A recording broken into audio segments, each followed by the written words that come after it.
স্থির হয়ে গেছে। আয় আল্লাহ, আমার পেটের ব্যথায় যন্ত্রণায় বিশ্বে বেদনায় আমি বাঁচতেছি না। আমি কোথায় যাব, কোথায় যাব? যাবার তোমার জায়গা নাই। কি খাবো? আমার তো কোনো নাই। আমি জানি না পেটের ব্যথা ভালো হবে কোন ঔষধ খাইলে, কি গাছের পাতা খাইলে, কি পড়লে ভালো হবে। আমি জানি না, আমি জানি না। আল্লাহর কাছে সাহায্য চাইছে। আল্লাহ ডাক দেয়া কয়, মুসারে ওই পাহাড়ের কাছে যাও, সেখানে যায় দেখো পাহাড়ের চূড়ার মধ্যে একটা ছোট্ট পাথর আছে। ওই পাথরটা যায় তুমি সরাও, দেখবা পাথরের নিচে সবুজ একটা গাছ আছে। ওই গাছের পাতাগুলো চিবায়া রসগুলো খায় ফেলবা, সালবালগুলো খায় ফেলবা। খাওয়ার সাথে সাথে আমি আল্লাহ তাআলা তোমার পেটের ব্যথা দূর করে দিব। যাও, সেখানে যাও। মূসা নবী যখন নাকি আল্লাহর পক্ষ থেকে কথা পাইলেন, হায়রে সেই পাথরের নিচে গাছ আছে, সেই গাছ খাইলে আমার পেটের ব্যথা ভালো হবে। পয়গম্বর মূসা পেটের ব্যথা নিয়ে দৌড়াইতেছে, দৌড়াইতেছে, দৌড়াইতে দৌড়াইতে সেই পাহাড়ের সেখানে চলে গেছে। ওই পাহাড়ের সেখানে যাইয়া পয়গম্বর মূসা পাথর পাইলেন, পাথরটা সরাইলেন। সরানোর পরে দেখে সেখানে সবুজ রঙের একটা গাছ আছে। ওই গাছের পাতা টাতা সালবাল চিবায়া খেয়ে ফেলল। খাওয়ার সাথে সাথে আল্লাহ পাক পয়গম্বর মূসা নবীর পেটের ব্যথা দূর করে দিয়েছি, দূর হয়ে গেছে। পয়গম্বর মূসা আলাইহিস সালাতু ওয়াস সালাম সাজদায় পড়ে যান। ও আল্লাহ, আমি বিশ্বে বেদনায় এতক্ষণ অস্থির হয়ে গেছি, এই এখন তুমি আমাকে পেটের ব্যথা মুহূর্তের ভিতরে দূর করে দিয়েছো। তোমার দরবারে শুকর আদায় করি, আলহামদুলিল্লাহ। মূসা নবী আল্লাহর দরবারে শুকর আদায় করে আর সেজদা দিয়া পড়ে আসি। ও মালিক, তোমারে চিনতে পারি নাই, তোমার কাছে এত মহা ঔষধ আছে আমিও জানতে পারি নাই। আল্লাহ, তুমি বড় সাহায্যকারী, তুমি বড় সাহায্যকারী। তুমি আমার শাফা দিয়েছো, আমার পেটের ব্যথা দূর করে দিয়েছো। এইভাবে শুকর আদায় করার পর পেটের ব্যথা একদম নিবারণ হয়ে গেছে। ব্যথা আর নাই, ব্যথা আর নাই। এইভাবে চলতেছে মূসা পয়গম্বর, চলতেছে। আবার 1 বছর সময় যখন পার হইল, 1 বছর যাবার পর আবার পয়গম্বর মূসা নবীর আগের মতন পেটের ব্যথা আরম্ভ হয়ে গেছে। গত বছরের মতন পেটের ব্যথা আরম্ভ হয়ে গেছে। পেটের ব্যথায় বিশ্ব বেদনায় যন্ত্রণায় অস্থির হয়ে গেছে, অস্থির হয়ে গেছে। অস্থির হইয়া পয়গম্বর মূসা আলাইহিস সালাতু ওয়াস সালাম এবার চিন্তা করলো, হায় রে, গত বছর যেই গাছের পাতা খেয়েছিলাম ওই গাছের পাতা এবারও খাবো, তাইলে তো আমার পেটের ব্যথা ভালো হয়ে যাবে। ওই গাছের পাতা খাওয়ার জন্য পয়গম্বর মূসা দৌড়ায় সেখানে গেছে। পেটের ব্যথা নিয়ে সেখানে যায় পাথর পাইলেন, পাথরটা সরাইলেন। সরায় দেখতেছে গত বছরের মতন এই বছরে এখানে গাছ আছে। পেটের ব্যথা নিবারণের জন্য গাছটা উঠায়া চাবায়া সালবাল সব খেয়ে ফেলছে, সব সালবাল খেয়ে ফেললো, পাতাও খেয়ে ফেললো। কিন্তু গত বছর এই গাছের পাতা খায়া পয়গম্বর মূসা নবীর পেটের ব্যথা ভালো হয়েছিল। এই বছর আর পেটের ব্যথা ভালো হয় না। খাওয়ার পরে পেটের ব্যথা আরো দ্বিগুণ বেড়ে গিয়েছে। মূসা তো হাই হাই। এবার পাথর সারা দেখে গাছের পাতা খাওয়া ঠিক আছে কিনা, গত বছর তো এই গাছটাই আমি খেয়েছিলাম। দেখলো না সব ঠিক আছে। মূসা আলাইহিস সালাতু ওয়াস সালাম দেখতেছে কি ব্যাপার, গত বছর আমার পেটের ব্যথা আরম্ভ হওয়ার পর আমি তো এই গাছের পাতায় খেয়েছিলাম, এই গাছের পাতা খাওয়ার পরে আমার পেটের ব্যথা ভালো হয়েছে। এই বছরও খাইলাম, এখন তো ভালো হয় না, আরো পেটের ব্যথা বাড়তেছে বাড়তেছে। কারণ কি? পাথর সরায়া দেখে না গত বছরের গাছ, তো এটা কোনো সন্দেহ নাই, এটাই তো গাছ। গত বছর ভালো হইল, এ বছর কেন ভালো হয় না? পয়গম্বর মূসা নবী এবার পেটের ব্যথা নিয়ে দৌড়ে তুর পাহাড়ে যা আল্লাহর দরবারে হাত উঠায় ডাক দেয়া, আল্লাহ এই গাছের পাতা খেয়ে তো আমার পেটের ব্যথা ভালো হইল, কিন্তু এই বছর তো ভালো হয় না, কারণ কি? গত বছর তো ভালো হয়েছে, এই বছর ভালো হয় না, কারণ কি? আরো পেটের ব্যথা আমার 2 গুণ বেড়ে গেছে। যন্ত্রণায় বিশ্বে বেদনা, আমি কোথায় যাব? আমার তো যাবার কোনো জায়গা নাই। আল্লাহ ডাক দিয়া বলে, পয়গম্বর মুসা, গত বছর তোমার পেটের ব্যথা হয়েছে, সেই ব্যথা নিয়ে গাছের ছাল বাল পাতা খাওয়ার আগে তুমি আমার কাছে সাহায্য চেয়েছিলা, আমার কাছে তুমি বলেছিলা, আমি আল্লাহ বলেছিলাম তুমি গাছ খাও, ওই গাছের পাতা খাও, সেই জন্য আমার আল্লাহর হুকুম ছিল, সেই জন্য তুমি পেটের ব্যথা ভালো হয়েছে। এই বছর গাছের পাতা খাওয়ার আগে তুমি আমার কাছে চাও নাই, আমার কাছে তুমি বলো নাই, তুমি নিজে নিজে যে মাদুরি করে গাছের পাতা খাইলা, ওই গাছের কাছে তোমার কিন চলে গেছে। ওই গাছকে বলো তোমার পেটের ব্যথা ভালো করত, আমি তোমার পেটের ব্যথা ভালো করব না, আমি ভালো করব না। পয়গম্বর মুসা নবী বলে, মালিক, আমার ভুল হয়েছে, আমি ভুল করে ফেলেছি। ও আল্লাহ, গাছের কোনো ক্ষমতা নাই, এই গাছের পাতার কোনো ক্ষমতা নাই, আমি এখন বুঝতে পেরেছি তোমার হাতে হইল সবচেয়ে বড় ক্ষমতা। আল্লাহ, গাছের কোনো ক্ষমতা নাই, তোমারে বড় ক্ষমতা। আমি দুনিয়াতে কোনো কাজ করার আগে তোমার কাছে আমি সাহায্য চাবো, তোমার কাছে আমি ইয়াকিন রাখবো, তোমার প্রতি আমি বিশ্বাস রাখবো। এমন ভুল আর আমি করবো না গো, এমন ভুল আমি করবো না। সেই জন্য আল্লাহ পাক পয়গম্বর মুসাকে বলছে, তুমি যখন তওবা করে আমার কাছে অপরাধ স্বীকার করেছ, আবার গাছের পাতা খাও। আবার যায় মুসা নবী যখন গাছের পাতা খাইল, এবার আল্লাহ কয়, যাও, তোমার পেটের ব্যথা দূর করে দিয়েছি। ইয়াকিন, আল্লাহর প্রতি বিশ্বাস করো, অন্তরের ভিতরে সব সময় আল্লাহর যখন ইয়াকিন থাকবে, আল্লাহর যখন ভয় থাকবে, কালেমাওয়ালা জিন্দেগি থাকবে, আমার মৃত্যুর সময়ও ওইটাই আমার কলব থেকে বের হবে। কথা বলেন ঠিক কিনা? এজন্য আব্দুল্লাহ রাদিয়াল্লাহু আনহু ওই সবুজ পাখিকে বলে, যাও, তোমার বলা লাগবে না, আমি জেনেছি, আল্লাহ আমাকে জেনেছে, আল্লাহ আমারে জানাই দিছে, কিছুদিন পরেই আমি চলে যাব, আমি বুঝতে পেরেছি। মানুষ, তার দিলটা পবিত্র ছিল, তার দিলটা পবিত্র থাকার কারণে আল্লাহ নিজে শোনায় দিছে, আব্দুল্লাহ, তোমার আত্মা যে পবিত্র, এই পবিত্র আত্মা দুনিয়ার মধ্যে যারা যারা থাকবে, তোমার কেন্দ্র করে সবাই জানাই দিতেছি, পবিত্র আত্মাওয়ালাদের জন্য আমি আল্লাহ খুশি হয়ে জান্নাতের ভিতরে ঢোকাই দিব। নবীজি আয়াত নাজিল হবার পরে আরেকজন সাহাবীর কথা বলল, এ সাহাবীরা, তোমাদের ভিতরে আরেকজন পবিত্র আত্মাওয়ালা আছে, তার নাম হলো আবু বকর। জান্নাতের 8টা গেট তার জন্য খোলা থাকবে। জোরে বলেন সুবহানাল্লাহ। আবু বকর এমন একটা মানুষ, জান্নাতের 8টা গেট তার জন্য খোলা থাকবে। আল্লাহ ডাক দিয়া কয়, আবু বকর, তোমার আত্মাটা পবিত্র, জান্নাতের 8টা গেট সবার জন্য খোলা থাকবে না, আবু বকরের জন্য জান্নাতের 8টা গেট খোলা থাকবে। ওই 8টা গেটের ভিতর থেকে যা আবু বকরকে আহ্বান করতে থাকবেন, হালুম্মা ইয়া আবা বকরিন, হালুম্মা ইয়া আবা বকরিন, ও আবু বকর, আপনি আমার গেট দিয়ে আসেন, আপনি আমার গেট দিয়ে আসেন, জান্নাতের ভিতরে ঢুকেন।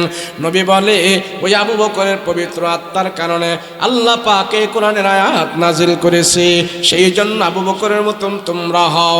কেননা জানো আবু বকরের দাম কত? तमाम দুনিয়ার মানুষের নেক আমল যদি এক জায়গায় রাখা হয়, আর আবু বকরের নেক আমল যদি আরেক জায়গায় রাখা হয়, আবু বকরের নেকের পাল্লাই আল্লাহর দরবারে ভারী হবে। আল্লাহর দরবারে আবু বকরের নেকের পাল্লাই ভারী হবে। বলেন, আমাদের অন্তরগুলো কি গুনাহযুক্ত না গুনাহমুক্ত? কথা বলেন না, গুনাহযুক্ত না গুনাহমুক্ত? অন্তর যখন গুনাহমুক্ত না হবে, কোনো কাজের মধ্যে আপনি শান্তি পাবেন না। নামাজের সেজদা দিয়েও মজা লাগবে না, রোজা রেখেও আপনার তো রোজা মজা লাগবে না, কোরআন তেলাওয়াত করেও কোরআন তেলাওয়াত মজা লাগবে না। আগুন আর পানি যেমন একসাথে হয় না, মানুষের অন্তরে ময়লা থাকার পর, গুনাহ থাকার পর ইবাদত বন্দেগী তার কাছে আসল তৃপ্তি দিতে পারে। মানুষ আছে না, ওয়াজ শুনে মজা লাগে না। কেন মজা লাগবে না? অনেক মানুষ আছে আজান দিলে তার ঘুমে ধরে বেশি, কথা কয় না দি, আজান দিলে তার ঘুমে ধরে বেশি। আমার এক চাচা ছিল, সে বলতো, জিজ্ঞেস করতাম, চাচা ফজরের নামাজ পড়েননি? বাতিজা পড়তে তো মন চায়, কিন্তু যখন ফজরের আজানটা হয় ঘুমটা যায় এমন সাফে, আমি টের পাই শয়তানের জন্য আমার ভাউডে টিপি। এমন মজা লাগে ফজরের নামাজের সময় ঘুমটা আমি টের পাই শয়তানের জন্য আমার ভাও কি করে টিপি। আমি বললাম, এই টিফা টিফি যখন করব তখন যদি শয়তানদের লাথি দিয়ে আপনি মসজিদে আসতে পারেন, আমার রসুল খুশি হয়ে যাবে, আল্লাহ খুশি হয়ে যাবে। বলে নিয়ত করছি তো, যতই টিপুক পারে না তো, আমি তো আয়া করি, আমি চইলাই। নবীজি বলেন, পবিত্র আত্মাওয়ালারা তারা কোনদিন ফজরের নামাজের আজান শুনে তারা ঘুমায় থাকতে পারে না, আল্লাহর কুদরতি কদমে সাজদা দিয়া তারা আল্লাহকে খুশি করে। আল্লাহর রাসূল বলেন, তোমরা যাকে দেখতেছো মসজিদে আসা যাওয়া করতেছো, তোমরা সাক্ষী দাও তার ঈমান আছে। রাসূল বলেন, যাকে তোমরা দেখতেছো মসজিদে আসা যাওয়া করে, আমি রাসূল বলি তার ঈমান আছে, তার ঈমান আছে। নবীজি বলেন, যাকে দেখতেছো ফজরের নামাজ পড়ে মসজিদ থেকে বের হইতাছে, আমি রাসূল বলে সে শুধু মসজিদ থেকে বের হয় না, আমি নবী বলতেছি সে ফজরের নামাজ পড়ে ইসলামের পতাকা নিয়ে মসজিদ থেকে বের হইতেছে। নবীজির কাছে এক অন্ধ সাহাবী যায় বলে, ইয়া রাসূলুল্লাহ, আমার বাড়ি থেকে মসজিদের আজান আমার বাড়ি থেকে শোনা যায়। নবী গো, আমি তো অন্ধ মানুষ, আমি চোখে দেখি না, রাস্তাঘাট দেখি না, আমিও কি মসজিদে এসে এসে জামাতে নামাজ পড়তে হবে কিনা? আল্লাহর নবী বলে, তোমার বাড়ি থেকে যদি আজানের শব্দগুলো শোনা যায়, তুমি মসজিদে আইসা জামাতের সাথে নামাজ পড়বা, দেরি করবা না, দেরি করবা না। নবীজি একজন অন্ধকে বলতেছে মসজিদে আসার জন্যে। ওই অন্ধ সাহাবী পয়গম্বরের কাছ থেকে বাড়িতে চলে গেছে। বাড়িতে যা বিবিকে ডাক দেয়া কয়, বিবি রশি পাকানের মতন কে আছে দাও। বিবি ডাক দেয়া কয়, রশি দিয়া কিনবেন আপনি? রশি দিয়া কি করবেন? এই রশি দিয়া আমার নবীকে খুশি করবো, আল্লাহকে খুশি করবো। পাট শার্ট যা আছে বিবি আইনার সামনে দিল। দুই স্বামী আর স্ত্রী লম্বা রশি পাকাইতেছে, লম্বা রশি, বিশাল বড় লম্বা রশি পাকাইছে। রশি পাকায়া এবার অন্ধ মানুষ, এত সুন্দর বুদ্ধি, ঘরের দরজার মাথার মধ্যে এক রশির মাথা বাঁধছে, আর এই রশির অপর মাথা মসজিদের দরজার সাথে টান টান করে বাঁধছে। এইভাবে টান টান করে বাঁধার পর মসজিদ থেকে যখন আজান হয়, আল্লাহু আকবার, আল্লাহু আকবার, অন্ধ সাহাবী রশি ধরে ধরে ধরে ধরে আজানের জবাব দেয় আর নামাজ পড়ার জন্য, জামাত আদায় করার জন্য রশি ধরে ধরে মসজিদের মধ্যে চলে আসি।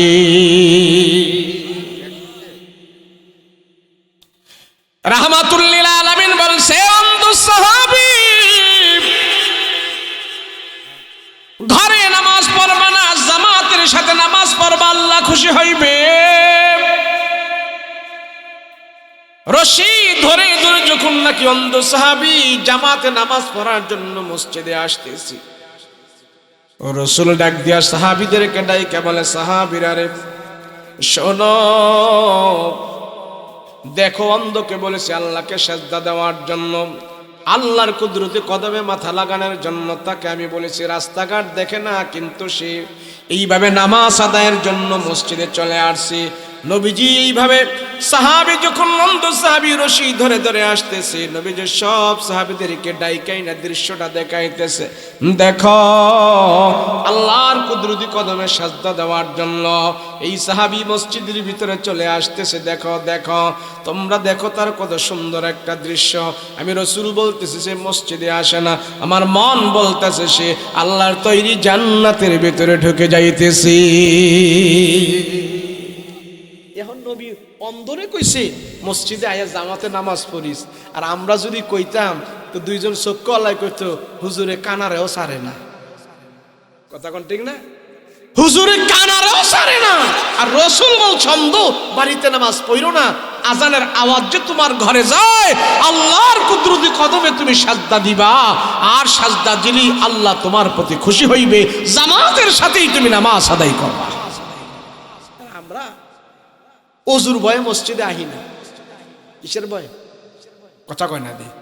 ঈদে শীত নামছে, গরমে যেমন মুসল্লি মসজিদে পাওয়া যায়, শীতের মধ্যে কি ওই মুসল্লি মসজিদে আছে? কথা কয় না দি। আপনাকে দিক থাকতে পারে, আমাকে কুমিল্লার দিকে নাই এমন বেশি। আরে গরমে কি মুসল্লি বেশি না শীতে মুসল্লি বেশি মসজিদে? গরমে দেখেন না ফ্যানটার নিচে দাঁড়ায়, এসিটার নিচে দাঁড়ায়। তো কইলাম কি রে, এসির নিচে তুই গরমে, ফ্যানের নিচে গরমে, শীতের মধ্যে তো মানে মসজিদে দেখি না, কই তাও? তা আমরা তো থাকি পুরান ঢাকায়। পুরান ঢাকার লোক কেমন একটু কথা ব্যতিক্রম কয় না। আমি যেখানে জুমা পড়াই ওটা হলো পুরান ঢাকা। ওখানে 10 বছর জুমা পড়াইতেছি, কলতা বাজার জসকোটের সামনে। জিগাইলাম কি রে, তোর শীতের মধ্যে মসজিদে দেখা যায় না, গরমের মধ্যে তোর মসজিদে দেখা যায়, ব্যাপারটা কি আওয়াজ নাকি? ওস্তাদজি যে শীত নামছে ওস্তাদজি, ঠান্ডা বি পানি ও জুবি করবার পারি না, কেমনে মসজিদে আহি? সিটি যায় লোক আহমনি। আরে এটা কস কি তুই? এত ঠান্ডা পানির মধ্যে কি হাত লাগান জানি ওস্তাদজি? তা আমি কইলাম তুই ওযুর বয়স যদি মসজিদে না হস, তুই সত্যি করে কবি পায়খানা প্রস্রাব করে কেমনে বানিলস? এই ওইটা কষ্ট মষ্ট করে ওটা লই হচ্ছে। তার বললাম আরে গাদা, রাসূল বলছেন এই শীতের মধ্যে যে কষ্ট করে ওযু করবে, এই ওযু অবস্থায় যদি সে মারা যায়, আল্লাহ তারে শহীদি মর্তবা দান করে দেয়। কিন্তু এই ওযু আমার কাছে ভালো লাগে না। আম্মা জান আয়েশা নবীর জিজ্ঞেস করে, নবী গো, হাসরের ময়দানে কত নবীর উম্মত থাকবো? ইব্রাহিম নবীর উম্মত থাকবো, মুসা নবীর উম্মত থাকবো, ঈসা নবীর উম্মত থাকবো, নূহ নবীর উম্মত থাকবো। এত নবীর উম্মতের ভিতরে আপনার উম্মত গুলো খুঁজা কেমনে ভাইবেন? কথা বলেন, প্রশ্ন ঠিক আছে নি? তো রাসূল বলে, আয়েশা আমার উম্মতরে খুঁজে পাওয়ার জন্য আল্লাহ একটা মেডিসিন দিয়া দিছে। বলে কি? বলে আমার উম্মতরে ওযুর জন্য 4টা ফরজ দিছে। কয়টা ফরজ? এই 4টা ফরজ যারা অবলম্বন করবে, আদায় করে ওযু করবে, এই ওযুর অঙ্গ প্রত্যঙ্গগুলো হাসরের ময়দানে চিকমিক করতে থাকবে, নূরের লাইট হয়ে জ্বলতে থাকবে। আমি রাসূল চিনে চিনে সুপারিশ করে জান্নাতে নিয়ে যাব। এটা আমার কথা না, বুখারী শরীফের হাদিস। গুররান মুহাজ্জালিন মিন আসারিল ওযু। এই ওযুর অঙ্গ প্রত্যঙ্গগুলো হাসরের ময়দানে লাইট হয়ে জ্বলবে।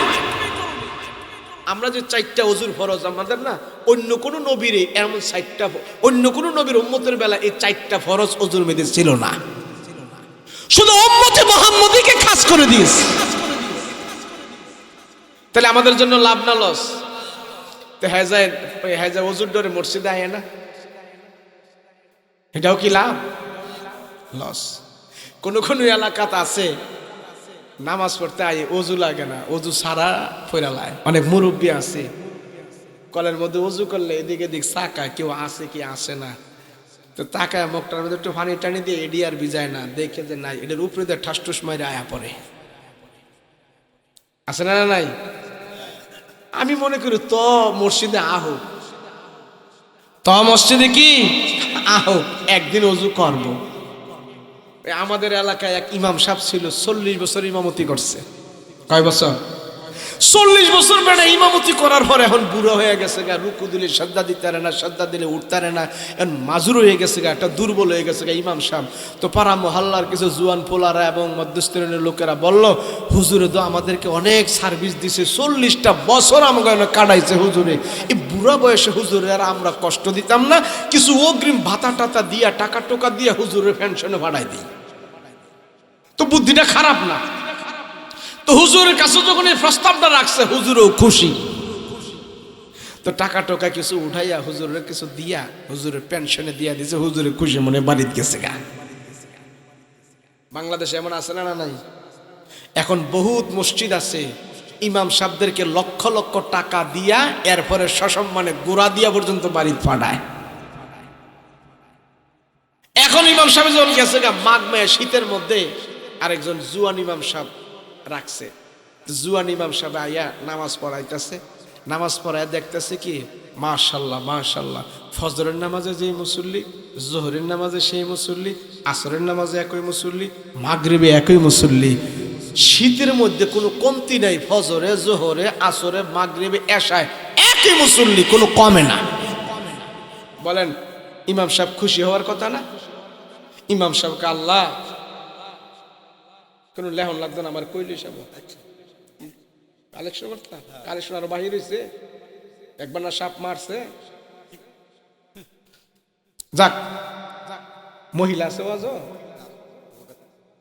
মহিলা গুলো হ্যান্ডেল করছেন তো কইলেন না দিয়ে আমারে, তুইটা কইবেন না আমি মহিলাকে ওয়াজ করলাম বলে। যাক শোনেন, এখন ইমাম সাহেব গেছে গা, নতুন ইমাম যখন মাঘ মাসের মধ্যে আইসা, আইসা দেখে মুসল্লিরা সব নামাজ পড়ে, এই এলাকার মানুষটি খুব ভালো। ইমাম সাহেবকে আল্লাহ হেরা বেতন দিলেন দিব, না দিলেন না দিব, এই যে মানুষটি নামাজ পড়ে এটাই আমি খুশি, মাঘ না হবো মসজিদও কাটায় যাবো, মনটা ভাল লাগে। সব মানুষ এসে নামাজ পড়ে। বলেন সবাই যদি এসে মসজিদে নামাজ পড়ে ইমাম সাহেবের তো খুশি লাগে না? লাগে না? এই ইমাম সাহেব খুব খুশি, মাশাআল্লাহ দিন নামাজ পড়তেছে, নামাজ পড়াইতেছে ইমাম সাহেব, পড়তেছে পড়তেছে নামাজ পড়তেছে। ইমাম সাহেব কিছুদিন যাওয়ার পরে লক্ষ্য করলো এরা মাঘ মাসে শীতের মধ্যে নামাজ পড়ে ঠিক, কিন্তু একজন যদি মসজিদের কলে আইসা ওযু করে না। তা আবার চিন্তা করে না, হেরা যে ফাঁকা মুসল্লি, হেরা মনে বাড়িতে গরম পানি দিয়ে ওযু টুজু কইরা আহে। কিন্তু এইভাবে চলতেছে, ইমাম সাহেব বদ ধারণা করে না, সুধারণাই করতেছে। কিছুদিন যাওয়ার পর ইমাম সাহেব দেখতেছেন না, এরা যে ঘুমেতে উঠা উঠা আয়া পরে এদের চোখে মুখে বোঝা যায় এরা যে ওযু করে না। ইমাম সাহেব এখন শিউর হইছে এরা ওযু করে না। এখন ইমাম সাহেব চিন্তা করতেছে, হাই হাই ওযু ছাড়া যদি নামাজ পড়ে না ইমান যাইব গা, এটা না কবিরা গুনাহ হয়ে যাইব, হাই হাই। এখন সাহস করে জিগাইতে চাই, আবার জিগায় না। নতুন ইমাম সাহেব আইছে, কারে জিগাইব, কোনে কি কইয়ালা না কইয়ালা, কারে জিগামু? ইমাম সাহেব তো জানে যে ওযু ছাড়া নামাজ পড়লে ইমানে যাইব গা, সে মুশরিক হয়ে যাইব। হাই হাই, এই অবস্থাটা কেমনে করতেছে? ইমাম সাহেব একদিন সাহস করে যা কারোর অন্য কারোর জিগামু না, মসজিদের যিনি জায়গা দিয়েছে মুতাওয়াল্লি উনারে জিগাই। কেন উনি একটু দিল দর্দি মানুষ হইতে পারে, তো বুড়া মানুষ খটখট খটখট করে মসজিদে আহে, তো ওনার ওই ইমাম সাহেব সাহস করে জিগাইছে, চাচা মুতাওয়াল্লি সাহেব কি একটা কথা জিগাইতাম। কন্যা কথাটা হইল এই যে আপনারা মসজিদে আহেন, একজন যদি মসজিদের কলে ওযু করে আন না, আপনারা কি বাড়িতে ওযু করে আহেন? আর এটা যখন জিগেছে, বুড়া মানুষ তো মিজাজ গেছে গরম হইয়া, আমাদের বড় ইমাম সাহেব 40 বছর থেকে গেছে বেড়ায়, একদিনও শীতের দিনে এলাম ওযুর কথা কয় নাই, আর তুমি আইয়েই ওযু শুরু করছো। ইমাম সাহেব তো আল্লাহ এটা কয় কি, নতুন আর পুরান কি সবাই তো ওযু করতেই? এমনকি আমাদের সেই ইমাম সাহেব 40 বছর থেকে গেছে, আমাদের বড় হুজুর এখানে শীতের দিনে লাম করে একদিনও লোক বেড়ায় ওযুর কথা কয় না, আর আপনি এই ওযু শুরু করছেন মিয়া। আর ইমাম সাহেব কয় ঠিক আছে দেখ, আমি আর এই চাচারে জিগায় লাভ নাই। দৌড়াইয়া হে পুরান ইমাম সাহেবের বাইত গেছে, যাইয়া আসসালামু আলাইকুম হুজুর বাড়িতে আছেন? কহা আসি। কে? আপনার পুরান মসজিদের আমি নতুন ইমাম সাহেব। কারে ভাই বসেন বসেন। না ভাই যেই কাম করে আইছেন আপনি, আমি বইতাম না। কি? এই যে আপনার মুসল্লি করে নাকি আপনি বলছেন শীতের দিন আইলে নাকি ওযু ছাড়াই হারা মসজিদে নামাজ পড়তে, এমন কোরআন হাদিস বিরোধী কথা কি আপনি কইছেন? তো আরে ভাই হ আমি তো কইছি। এই কথাটা আপনি কেমনে কইলেন হে করে ওযু ছাড়া নামাজ পড়ার লাগিয়া? বাইরে আমি বিপদ হইরা কইছি। বিপদটা কি? বিপদরা হইল দেখছেন তো কত বড় গুরুস্থানের পাশে মসজিদ, হ্যাঁ করে যদি ওযুর কথা কই, এরা একটাও শীতের দিনে ওযু করতে আহে না। ফজরের নামাজ আমি একাই উঠুন লাগে, একাই আজান দিই, একাই একামত দিই। হ্যাঁ, আমি একা একা যদি ভাই ফজরের নামাজ আজানের টাইমে উঠি, এত বড় গোরস্থানের পাশে মসজিদ, আমার উঠতে ভয় লাগে, টয়লেটে যাইতে ভয় লাগে। হেরা কেউ যখন ওজুর ডোরে মসজিদে আহে না, আমি মাঝে মাঝে আমিও নামাজ ছাড়া শুয়ে থাকি। তো কেমনে আমি এই আল্লাহ রসুলকে বিশ্বাস করে আমি নামাজ ছেড়ে কেমনে থাকি? হেরা যদি কেউ নাই, আমার তো উঠতেও পারি না, ভয় লাগে। এর জন্য আমি কইছি তারা ওজু ছাড়াই আয়, হ্যাঁ নামাজ হইলে না হইব, আমারটা দইছে রে ভাই। ইমাম সাহেব কয় এটা ভাই হ্যাঁ করে বুঝাইয়া সমঝাইয়া আমি মসজিদে আনছি, মসজিদ পর্যন্ত আনছি, আবার তুই হ্যাঁ করে বুঝাইয়া টুজাইয়া অজু বানাইয়া অজু শিখাই আল্লাহ, এর পরে তুই যেমনি পারস তেমনি কর। আমার নামাজ ঠিক রাখার জন্য আমি এতদিন হ্যাঁ করে সার্ভিস দিয়েছি, কেন অজুর কথা বলি একটাই মসজিদে আহে নাই। হাইরি উম্মতি মুহাম্মাদিন, আমার রাসূলের সাথে কোনো তুলনা নাই, নবীজির আগে পিছনে সব কোনো গুনাহ নাই। দুজাহানের সর্দার যারে না বানাইলে কিছুই বানাইতো না, সে কেন নামাজ পড়া লাগলো? কারণ কি? কথা বলো ঠিক আছে কিনা? মুসলমান ভাইরা রে আমার, আল্লাহ রাব্বুল আলামিন বলে দুনিয়ার মানুষ, আমি আল্লাহ তোমার নামাজের সাজদা দেখে, নামাজের আমল দেখে আমি যত খুশি হই, অন্য কোন ইবাদত দেখে এত খুশি হই না। কেন জানেন? আমার আপনার সবার সাথে আমাদের 4 আঙ্গুল্লা কপাল আছে না নাই? কথা বলেন আছে না নাই? এই কপাল এবং এই চেহারাটা আল্লাহ নিজের কুদরতি হাত দিয়া বানাইছেন, কোন ফিরিস্তা দিয়া না, কোন ইঞ্জিনিয়ার দিয়া না, কোন ডাক্তার কবিরাজ মাস্টার দিয়া না। আল্লাহ কও মানুষ, তোমাদের সম্মানিত কপাল আমি আল্লাহ বানাইছি আমার নিজের কুদরতি হাত ব্যবহার করে। এই হাত দিয়ে বানাইছি। আমি আপনি মায়ের পেটের ভিতরে ছিলাম, সেখানে আমাকে আপনাকে বানানোর জন্য আল্লাহ সেখানে 2 জন ফেরেশতা রেখেছে। কয়জন ফেরেশতা বলেন? 2 জন ফেরেশতা। মায়ের পেটে আমাকে আপনাকে সেখানে 2 জন ফেরেশতায় বানাইছে। এই 2 জন ফেরেশতার দায়িত্ব হইল আমারে আপনার জায়গায় জায়গায় নাক, মুখ, কান, হাত, পা, অঙ্গ প্রত্যঙ্গ এগুলি সেট করার জন্য, ফিট করার জন্য। প্রত্যেকটা মায়ের পেটের ভিতরে প্রতিটা মানুষ বানানোর পেছনে আল্লাহ সেখানে 2 জন ফেরেশতা রেখেছে। আমাদের পা বানায় ফেরেশতারা, আমাদের হাঁটু বানায়, মাজা বানায়, কোমর বানায়, গাড় বানায়, কাঁধ বানায়, পেট বানায়, পিঠ বানায়, বানাইতে ফেরেশতারা এই পর্যন্ত বানায়। এবার ফেরেশতারা আমার আপনার চেহারাটা বানানোর জন্য হাত দেয়। আল্লাহ ডাক দেয়া কয়, ও ফেরেশতারা রাখ, আমার বান্দার চেহারাটা তোরা বানাইস না। আল্লাহ গো চেহারাটা কে বানাবে? কে বানাবে? আল্লাহ ডাক দেয়া কয়, আমার বান্দার সব তোরা বানাইলে, কিন্তু আমার বান্দার এই চেহারাটা এবং সম্মানিত কপালটা আমি আল্লাহ আমার নিজের কুদরতে হাত দিয়া বানাই দিতে চাই। এই জন্য তামাম পৃথিবীর বুকে কোটি কোটি মানুষ আছে, একটা মানুষের চেহারা আরেকটা মানুষের সাথে মেলে না। কথা বলেন ঠিক কিনা? আমেরিকার মানুষের চেহারা একরকম, মালয়েশিয়ান মানুষের চেহারা আরেক রকম, বাঙালিদের চেহারা আরেক রকম। ওই পাহাড়ি অঞ্চলে যারা বাস করে, গারো, চাকমা, খই, টইটুম্বা, মগ, সাঁওতাল যারা আছে, তাদের চেহারা হলো একরকম, আমাদের চেহারা হলো আরেক রকম। আল্লাহ ডাক দিয়া কয়, মানুষ তোমাদের এই সম্মানিত কপালটা, এই চেহারাটা আমার নিজের কুদরতি হাত দিয়ে আমি আল্লাহ বানাই দিয়েছি। আমার এই সম্মানিত কপাল লাগায়া যখন দুনিয়াতে যাইবা, দুনিয়াতে যাবার পর আমার এই সম্মানিত কপাল দিয়া আমার কুদরতি কদমে সাজদা দিবা। আমি আল্লাহ ফেরেশতাদেরকে ডাক দেয়া বলে, এ ফেরেশতারা দেখো, আমার এই আদম সন্তানদেরকে বানাইতে তোমরা নিষেধ করেছিলা। আদমের সন্তানেরা দুনিয়াতে যাওয়ার পর আমার কুদরতি হাতের কপাল লাগায়া আমার কুদরতি কদমে তারা সাজদা দিয়া পড়ে আছে। তারা সাক্ষী থাক, আমি আল্লাহ তাদের একটা সাজদার দাম তামাম দুনিয়া এবং দুনিয়ার ভিতরে যা কিছু আছে সব থেকে আমি আল্লাহ তাআলা মানুষের একটা সাজদার দাম আরো বেশি দামি বানায়া দিছি। এই কপাল বানাইছে কে? জোরে বলেন কে?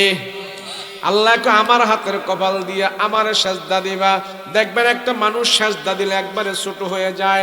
সেজদা দিলে মানুষটা যত ছোট হয়, অন্য কোনো ইবাদতের দ্বারা এত ছোট হওয়া যায় না। কথা বলেন ঠিক কিনা? সেজদা দিলে মানুষটা একবারে প্যাকেট হয়ে যায়। এই প্যাকেট হয়ে আল্লাহরে বুঝায়, আল্লাহ আমি আর ছোট হইতে পারি না। বলেন সেজদা দিলে যত ছোট হয়, অন্য কোনো পদ্ধতি থেকে এত ছোট হওয়া যায়? বলেন ছোট হয়? আপনি আর ছোট হইতে পারবেন? এর জন্য আল্লাহ কয় সেজদার আমলটা যে করে সে মাজা, কবর, ঘাড়, কাঁধ সব কিছু ভেঙে আমার দরবারে ছোট হয়ে গেছে।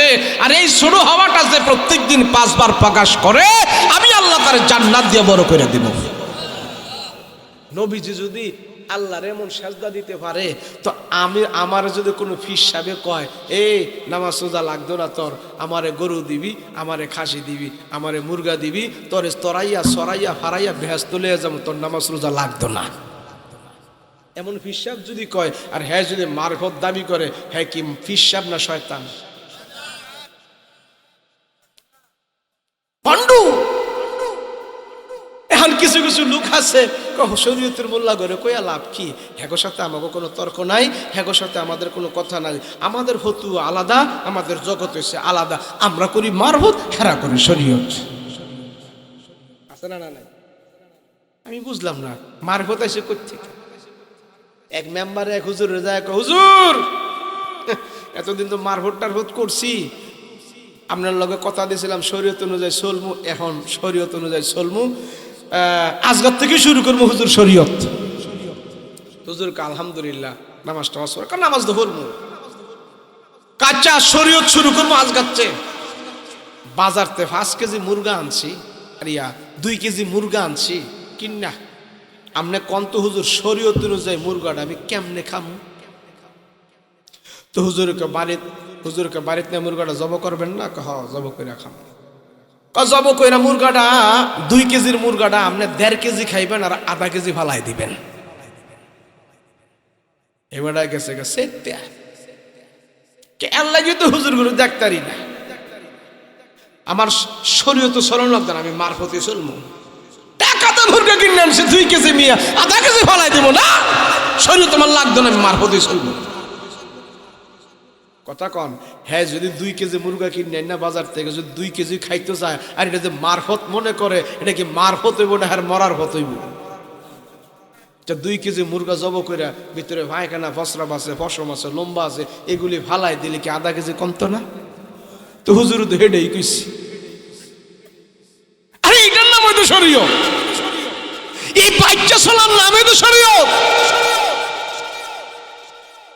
খাইলাম ধরলাম করলাম মারলাম, এটা পাগলের আলামত, এটা মারফতের আলামত না। আর শরীয়তের আলামত হলো বেছে বেছে খাও। সব জিনিস ধরা যায় না, দেখলেই দেখা যায় না, ধরলেই ধরা যায় না, ছোঁয়া গেলেই ছোঁয়া যায় না, লওয়া গেলেই লওয়া যায় না। আল্লাহর হুকুম আছে কিনা সেটা দেখো।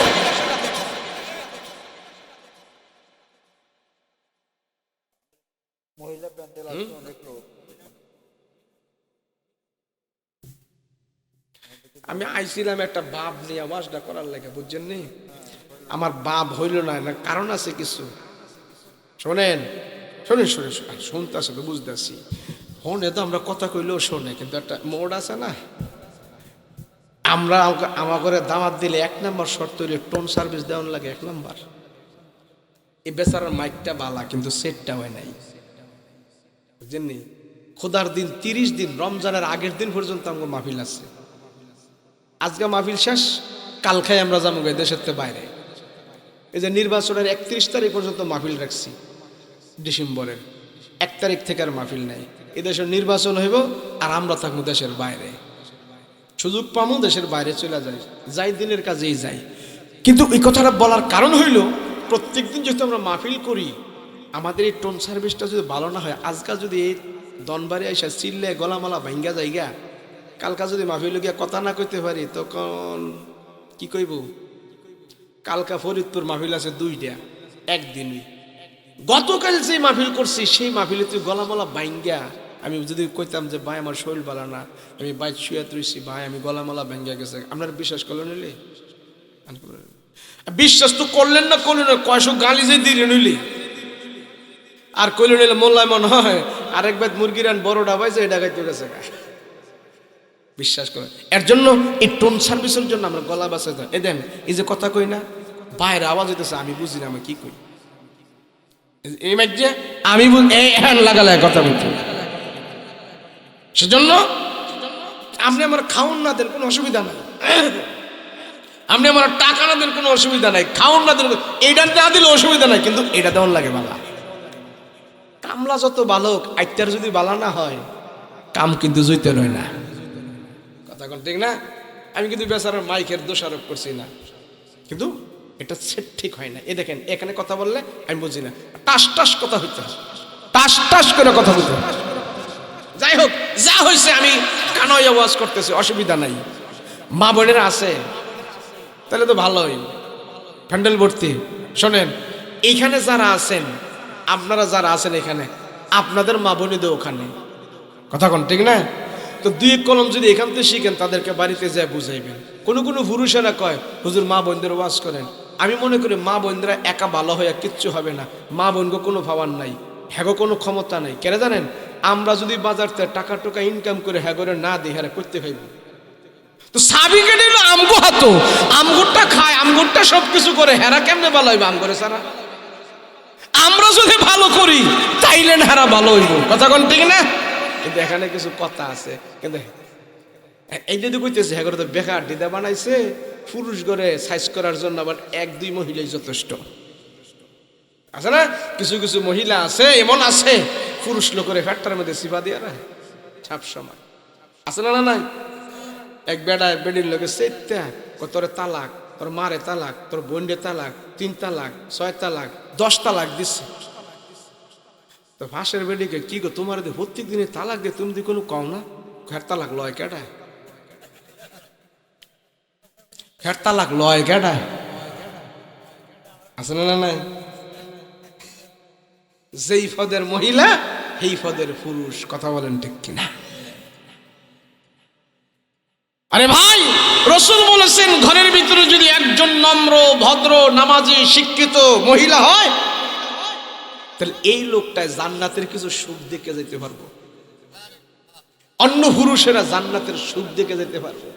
আর যদি একটা বেজি মার্কা হইরা বয়, তো জাহান্নাম তারে দেখায় আসারবো, জাহান্নাম দেখায় আসারবো। আমাদের এলাকায় বেডার পেডির যন্ত্রণায় বেডা একদিন চিল্লা পাল্লা করে কইতেছে, তোর জ্বালায় আমার আর ভাল লাগে না। তো ভাল লাগলো কিরবা? আমি নিয়ত করছি বাংলাদেশটা সাইরে আমি ডাহা যামুগা। বউয়ের জ্বালায় বাংলাদেশ সাইরে বেলে বেটা ডাহা যাইবগা। কেমন যন্ত্রণা দিস! বাংলাদেশ বাংলাদেশ যেন ঢাকার ভিতরে, হ্যাঁ এটা বুঝে না। আরেক বেটার বউ মইরাছে গা পানিত ফইরা। কই ফইরা? পানিত ফইরা। এখন সবাই গিয়া বিশ্রাইতেছে, পানি যাইতেছে দহিন দিকে, তো সবাই দহিন দিকে বিশ্রাইতেছে। কারণ লাশ তো বাইশা পানি যদি এদিকে যাইব, তো সবাই বিশ্রাইতেছে পানির এদিকে বিশ্রাইতেছে। আর যার বউ মইরেছে গা হ্যাঁ বিশ্রাইতেছে উত্তর দিকে যাইয়া। সবাই হায় রে বউ মরছে, তোর মাথাটা নষ্ট করে দিয়ে গেছে। কয় কে রে? আমার মাথা ঠিক আছে। কতারে পানি যেদিকে যায় সেদিনে লাশ বাইসা যাইব, তোর বউয়ের লাশ এদিক গেছে। কয় না না সেদিক যাইতো না। কয় কে রে? আমার বউ আমার সাথে ঘর সংসার করছে আজকে 20 বছর। 20 বছরের ভিতরে আমি দেখি নাই হ্যাঁ সোজা দিকে যাইতে। আজকে ময়রা কি সোজা যাইবা? যা ময়রা হে উল্টোই যাইতেছে। তাহলে কেমন কেমন যন্ত্রণা দিস! রাসূল বলে যেই নারী পুরুষকে এত যন্ত্রণার ভিতরে রাখে, সেই নারীর জন্য আল্লাহর জান্নাতের দরজা বন্ধ থাকে, খোলা হবে না। মুসলমান ভাইরা রে আমার, আল্লাহ রাব্বুল আলামিন হাসরের ময়দানে 3 শ্রেণীর মানুষের দিকে নজর করে তাকাবে না, নজর করে তাকাবে না। এক শ্রেণীর মানুষ হলো যারা পিতা মাতার অবাধ্য সন্তান, তাদের দিকে আল্লাহ নজর দেবে না, সুনজর দেবে না। হাদিস হাদিস নবীজির হাদিস। 2 নম্বরে যেই মানুষটা সর্বদা শরাব পান করে, তার দিকে আল্লাহ নজর দেবে না। অনেকে আছে সর্বদা শরাব খায়, মদ খায়, মদ খাওয়ার মধ্যে তার অভ্যস্ত, মদ খাওয়া তার নেশা হয়ে গেছে, না খাইলে ভালো লাগে না। এই মধুরটির দিকে আল্লাহ হাসরের ময়দানে নজর দেবে না, সুনজর দেবে না। আল্লাহ যদি নজর না দেয় জান্নাতে যেতে পারবে না, জান্নাতে যেতে পারবে না। মা বাবারা বাধ্য সন্তানের দিকে আল্লাহ নজর দিবে না। 3 নম্বরে যেই মানুষটার দিকে আল্লাহ নজর দেবে না সেটা হইল যদি কোনো নারী হওয়ার পরও সে যখন পুরুষের মতো চলাফেরা করে, ওই পুরুষ হওয়ার পরও সে যখন নারীর বেশে চলাফেরা করে, ওই নারীর দিকে আল্লাহ নজর দিবে না, ওই পুরুষের দিকে আল্লাহ নজর দিবে না। আমাদের সমাজের ভিতরে অনেক মা বোন আছে, তারা নারী হয়া পুরুষের মতো চলতে চায়, পুরুষের মতো চলতে চায়, ওই নারীর দিকে আল্লাহ হাসরের ময়দানে নজর দিবে না। আমাদের এই দেশের কালচারগুলো নষ্ট করার জন্যে, সরল মানা মুসলমানদেরকে ধোঁকা দেওয়ার জন্যে ইহুদি ষড়যন্ত্র আমাদের আশাক পোশাকেও চলছে। মহিলারা এখন আর সালোয়ার কামিজ পরে না, প্যান্ট পরে। কি পরে? প্যান্ট পরে। কাইটটা কাইটটা চুলের বক কাটিং করে শুরু করে চুল রাখি, আসে না? নাই। রাস্তা দিয়ে হাঁটলে বোঝা যায় না এটা মাইয়া না ফোলা। হ্যাঁ, ওই যুক্তিবাদী একবার ওয়াজ করছিল, ছোটকালে শুনছিলাম। ফকিরে নাকি ভিক্ষা দিছে, ভিক্ষা দেওয়ার পরে ফকিরে মাথার মেয়েদে হাত দিছে, মাথার মেয়েদে হাতে, আল্লাহ তুমি আমার মারে ভালো একটা, এই মেয়েটারে আল্লাহ তুমি ভালো একটা স্বামী দান করো। হে বেড়ায় হাত, আমি তো পুরুষ মানুষ। কিন্তু ফহিরে মাথা জন হাতেছে, লম্বা লম্বা চুল দেখছে, তো চুল দীক্ষা হ্যাঁ মনে করছে এটা মহিলা মানুষ, কিন্তু আসলে পুরুষ। খানা বেড়ার কাছে লম্বা চুল, এটাই তো মহিলা মনে হয়। পুরুষ লম্বা চুল রাখে আর মেয়েরা ছোট ছোট চুল রাখে, রাখে না? রাখে না। কিছু কিছু মানুষ আছে নতুন বিবাহ করেছে, নতুন বিবাহ করে এখন হ্যার বউরে সুন্দর করে সাজায়া গুজায়া হুন্ডারের পিছনে লইয়া হ্যাঁ ছুটছে, আর ফারা মহল্লার সব পোলা ফাইন দেখে দেখে বলতেছে না বউটা সুন্দরী রে, হ্যাঁ রে। আছে না? না, যে তুই বিয়ে করছিস কি সবাই দেহানের লাগিয়া? কথা কয় না? তুমি বিবাহ করছো আর মহিলাও বুঝে না। আমার দেশের মা বোন রেডি আসলে কোনো কাণ্ড জ্ঞানই নেই, কোনো জ্ঞান নাই। যদি জ্ঞান থাকতো তার যৌবন জীবন লাবণ্য পাড়া মহল্লার মানুষকে দেখায় ঘুরতো না। কথা বলেন ঠিক কিনা? তোমার রূপ দিছে আল্লাহ, এটা কি উদাম করে রাখার লাগে? হ্যাঁ, কলা সোলা রাখলে তো মাসি মুখ দিবই। কথা কয় না? দি দেখা রাখো এই যৌবন, এই জীবন, এগুলি আল্লাহর দেয়া নিয়ামত, এটা ঢেকে রাখো, মূল্যবান সম্পদ। যদি তুমি একবারে পর্দা না করে সবাইকে দেখায় রাখো, তাহলে তো এই মালের কোনো গুরুত্ব নাই। যেটা দামি জিনিস সেটার গুরুত্ব আছে, কভার দেওয়া থাকে, ডিব্বার ভিতরে থাকে, সিন্ধুকের ভিতরে থাকে, এটা সবাই ওপেন করে দেখায় না। কথা বলেন ঠিক কিনা? নারী জাতি আমাদের কাছে অনেক সম্মানী, অনেক দামি। মুসলমান ভাইরা আমার দেরি করা যাবে না, একটা ঘটনা বলবো, মদিনার একটা ঘটনা। যে স্বামী আর স্ত্রীর ভিতরে আল্লাহর রাসূলের সুন্নাত থাকে, দ্বীন থাকে, আখিরাতের ভয় থাকে, তাদের জীবনটা সুন্দর করে চলে। অনেক দিন মজুর রিকশাওয়ালা আছে, তারা আল্লাহকে ভয় করে চলে, নামাজ রোজা করে, বছরে পদের আয় হয়, সংসারের ভিতরে বরকত হয়, মিল মহব্বত আছে।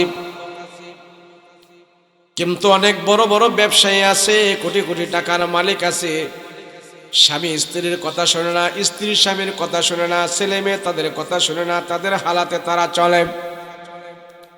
আর এমন অবস্থাটাই দুনিয়ার মধ্যে এখন বেশি আছে। হারাম খায়া, সুদ খায়া, ঘুষ খায়া যখন পয়সা পাতি বেশি করে কামাইছে, বিবি একদিকে, সন্তান আরেক দিকে, স্বামী একদিকে, একবারে সংসারের ভিতরে অশান্তি আর অশান্তি থাকে।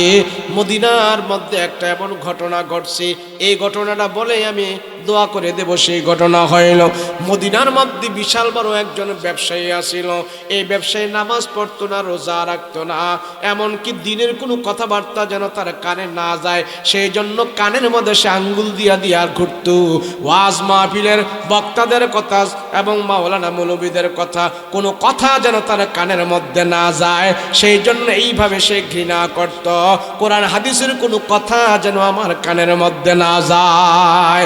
অনেক মানুষ সমাজে এমন আছে দিল যখন তার খারাপ হয়ে যায় আল্লাহ রসুলের কথা যেন তার কানে না যায় সেই জন্য সে দূরে দূরে থাকে। নামাজ পড়া লাগবে বিধায় কাছেও আসে না, মসজিদের কাছেও যায় না। তো মদিনার এই বাজারের বড় ব্যবসায়ী খুব পয়সাওয়ালা ছিল। কি বলা? তো যাদের পয়সা বেশি, যদি জামাইয়ের পয়সা বেশি হয় তাহলে ম্যাডামের কিন্তু হ্যাডাম বেশি তাই। কথা কয় না দি? শেষ শুনেন, খুব ভালো একটা ঘটনা। স্বামী পয়সাওয়ালা, স্যার যদি পয়সাওয়ালা হয় তো ম্যাডামের অনেক হ্যাডাম থাকে। এই বাজারের, এই মদিনার বোকাস বাজারের, এই বাজারের পয়সাওয়ালা ধনী মানুষ সে, কিন্তু তার ঘরের ভিতরে একটা অশান্তি সবসময় লেগে থাকতো। স্বামী আর স্ত্রীর ভিতরে কোনো মিল নাই, এর হারাম খাইয়ে পয়সা কামাইছে। তো স্বামী যদি মশারিটা টানাও না তো বালিশটা এটা ফালাই দেয়। স্বামী যদি দরজাটা লাগা হয় জানালা খুলে দেয়। স্বামী যদি ফ্যানটা চার হয় লাইটটা জ্বালাই দেয়। মানে স্বামীর কোনো কথাই শুনে না মহিলা, আর মহিলাও হয় এই গোলামের জ্বালা আমি বাঁচলাম না, বিয়া বইয়া শান্তি পাইলাম না, হ্যাঁ মরেও না গোলাম আমার সারেও না। মানে দুটার ভিতরেই একটা অশান্তি। অশান্তি কেন? কানে আঙ্গুল দিয়া রাখে, আজান মাজান কানে যেন না যায়, হুজুর গো কথা যেন কানে না যায়। তাহলে এই লোকটা কেমন খারাপ হইতে পারে? কিন্তু খারাপ তো ঠিক আছে, কিন্তু আল্লাহ তার ঘরের ভিতরে একটা অশান্তি দিয়া দিছে। দা স্বামী আর স্ত্রীর ভিতরে রাগ লাগালাগি। কোটি কোটি টাকার মালিক এমন আমাদের কাছে বহুত আছে, ঘরের ভিতরে শান্তি নেই। নারায়ণগঞ্জ শহরের এক বড় ধনী, নাম বলতাম না, হুজুরের কাছে, ইমাম সাহেবের কাছে আইসা বলছে, হুজুর আমি তো অনেক দিন ধরে আপনার খুঁজি, আমার মনের দুঃখ বলতাম আপনার জায়গা পাই না। হুজুর কারিটা বলেন কি? আপনি 12,000 টাকা দামের চশমা পরেন, 5,000 টাকা দামের শু, 5,000 টাকা দামের শার্ট, আপনি মার্সিডিজ গাড়ি দিয়ে চলাফেরা করেন। আমরা জানি এই সমাজের ভিতরে আপনি সবচেয়ে সুখী, আপনি কোন অশান্তি দুঃখের কথা বলার সুযোগ পান না। কি বললেন আপনি এটা? তখন হুজুরে গেছে, যাওয়ার পরে বলল যে আমি আজকে আপনারা ডাইকে আনছি শুধু এই দুঃখের কথা বলার জন্য, কারো কাছে তো সমাজের বলা যায় না, আপনাকে বলছি আপনি একটু দোয়া করেন। তো হুজুরকে দুঃখটা কি আপনার? আমি তো খুঁজে পাই না। আমার দুঃখটা হইল আমার একটা মেয়ে, আমার বিবি, তারা রাতের 10টা 11টার পরে যার যার পার্সোনাল গাড়ি নিয়ে বের হয়ে যায়, আমি ঘরের ভিতরে থাকি, আবার 4টা 3টা বাজে তারা বাসার ভিতরে আসে। কই যায় কি করে আমি জানি না। আমি যদি কিছু বেশি করে প্রেশার কিট করি, এদেরকে নিষেধ করি, মা আর মেয়ে একজোট হয়ে তারা এমন ভাবে আমার দিকে আসে মনে হয় তারা আমাকে মেরে ফেলবে। বলেন এর চেয়ে দুঃখ আমার কি আছে? অথচ সমাজের সবাই জানে এই লোকটা সবচেয়ে বেশি সুখী। আসলে কি তার সুখ আছে? বলেন সুখ আছে? ওই মদিনার ব্যবসায়ী এত বড় টাকার মালিক, কিন্তু নামাজে নাই, কালামে নাই, হুজুরদের কথাই নাই, মোল্লা মৌলবী দেখতে না, কানের ভিতরে আঙ্গুল দিয়া রাখে। আল্লাহকে ঘরের মধ্যে একটা অশান্তি দিয়া দিছি, জামাইয়ের লগে বউর কোনো মিল নাই। বেরিয়ে অতিষ্ঠ হইয়া বলতেছে, হায় হায় আমি তার ভাত খাইতাম না, এখন বয়স হয়ে গেছে, জামু কই? মহিলা মানুষ যদি ষড়যন্ত্র করে 10 জন পুরুষে মিলা কি পারবে? এখন ওই মহিলায় এমন ষড়যন্ত্র শুরু করছে যে তারে মাইরালাম, তারে মাইরা তার সব সম্পত্তির মালিক আমি হয়ে যাব। তো মহিলাদের ষড়যন্ত্র, এমন ষড়যন্ত্র, মহিলাদের ষড়যন্ত্র থেকে নবীরাও বাঁচতে পারে না। মহিলার ষড়যন্ত্রে ইউসুফ নবী 7 বছর জেল খাটছে। মহিলার ষড়যন্ত্রে মুসা নবীর জিনার অপবাদ দেওয়া দিস। মহিলার ষড়যন্ত্রে আমার নবীরে 20 পর্যন্ত খাওয়ায় ফেলছে। কথা বলেন ঠিক না? এই মহিলাও ষড়যন্ত্র করতেছে, স্বামী মেরে ফেলবে।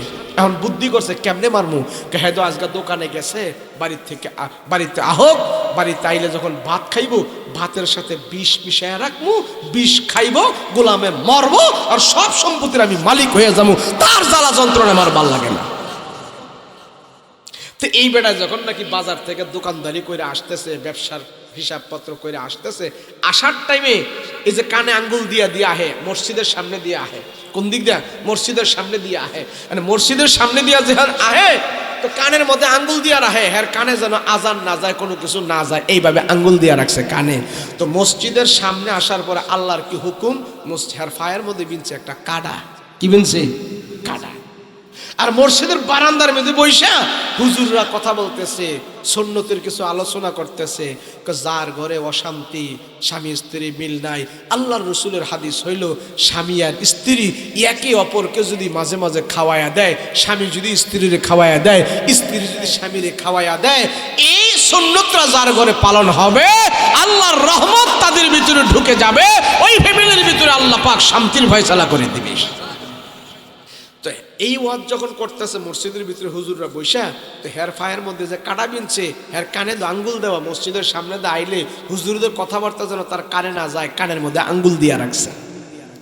তো এইভাবে ফায়ের মধ্যে যখন কাটা বিনছে, এখন কি আঙ্গুল কানে রাইখা কি খুলতে পারবো না, খুলতে হইব, কাটা খুলতে হলে আগে আঙ্গুল খুলতে হইব না, তো কানের ভিতর থেকে আঙ্গুল খুইলে এইভাবে কাটা খুলতেছে। তো এই যে কাটা খুলছে, এই 1 মিনিটের ভিতরে ওই যে হুজুররা মসজিদের ভিতরে ওয়াজ করতেছে, এই ওয়াজটা তার কানে গেছে গা। কিরে মৌলবীরা কইল কি, যেই ঘরের ভিতরে অশান্তি, সেই ঘরের মধ্যে স্বামী আর স্ত্রী যদি একে অপরের খাওয়াই দেয়, সেখানে নাকি রহমত বরকত হয়, ঝগড়াঝাড়ি দূর হয়, এটা তো আমার দরকার। কথা বলেন ঠিক না, এটা তো আমার দরকার, আমার বউর সাথে আমার কোনো মিলজিল নাই, খালি অশান্তি, হ্যাঁ দেখতারে না আমারে, আমি দেখতারি না তারে, এই হুজুরদের কথা তো কোনোদিন শুনি নাই, এই আমলটা আজকে কইরা দেখুন। আর বাড়িতে ম্যাম সাহেব কিসে গোলামে আইব, খাইব, মরব, বাতের সাথে বিষ মিশিয়ে রাইখা দিয়া দিছে। কথা বুঝছেন নি? এখন তো হয়ে গেছে, হ্যাঁ কোনো কথা তাদের মানি নাই, এই কথাটা আজকে কি করব, বাড়িতে গেল, ব্যবসায়ী বাড়িতে যাওয়ার পর মহিলা মনে মনে চিন্তা করতেছে, আজকে তো ভাতের সাথে বিষ মিশিয়ে তারে মেরে ফেলবো, জীবনে আর তারে দেখবো না, সেও আমাকে দেখবে না, শেষ হয়ে যাবে, সংগলীলা শেষ হয়ে যাবে, সম্পত্তির মালিক আমি হয়ে যাব। এবার আসার পরে তারে শেষ বেশ আমি তারে একটু আদর করে দেব, মহব্বত দেখা দিব। এই ব্যবসায়ী বাড়িতে যাওয়ার পর মহিলা তারে বলতেছেন আসেন, পা থেকে জুতাটা খুলতেছে, শেষ বেশ তারে আদর করে দিতেছে, যান গরম পানি রাখা আছে, তোয়ালে রাখা আছে, সাবান রাখা আছে, এগুলো দিয়ে আপনি সুন্দর করে হাত মুখ দিয়ে ফ্রেশ হয়ে আসেন। আর ব্যবসায়ী মনে মনে বলতেছে, হুজুররা যে কথা বলছে, স্বামী আর স্ত্রী একসাথে খাবার দাবার খাইলে আল্লাহর রহমত হয়, মিল মহব্বত বাড়ে, ওয়াজ মনে হয় কাজে লেগে গেছে, বাড়িতে আসার পরে আমার আর তার ভিতরে মহব্বত বেড়ে গেছে। আর মহিলা মনে করতেছে আজকে তো তারি শেষ করে দিব, শেষ আদরটা কইরই দিই। ব্যবসায়ী মনে করতেছে মনে হয় দোয়া কবুল হয়ে গেছে, আর মহিলা মনে মনে বলতেছে দুনিয়ার জমিন থেকে আজকে সে বিদায় হয়ে যাবে, বিষ খাইবে আর মরবে, শেষ আদরটা তারে করে দেই। ফ্রেশ হইল, এবার স্ত্রী বলে ওই যে টেবিলের উপরে আপনার খাবার রাখা আছে, নেন যে খাবার খান।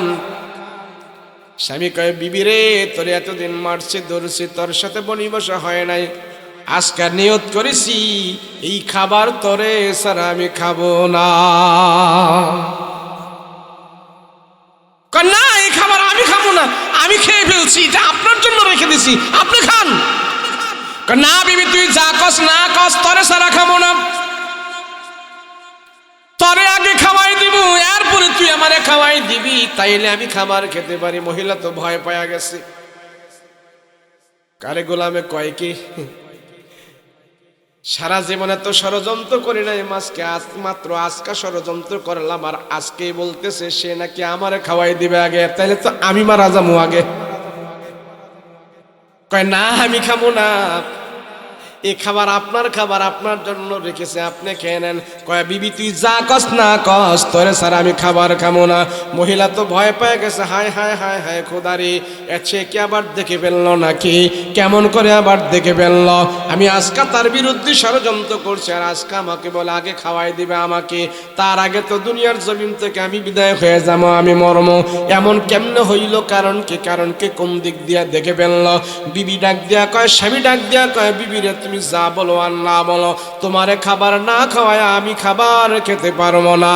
এবার বিবি ডাক দিয়া বলে, ও স্বামী, এতদিন আপনার সাথে আমি ঘর সংসার করেছি, কোনো একদিন আপনি বলেন নাই আমাকে খাবার খাওয়াই দেন নাই, সুন্দর করে আমার সাথে কথা বলেন নাই, একদিন আমি আপনি এক প্লেটে খাবার কোনোদিন খাই নাই, আজকে আপনি আমারে কেন খাবার খাওয়াই দিবেন, কারণ কি আমি একটু রহস্য জানতে চাই।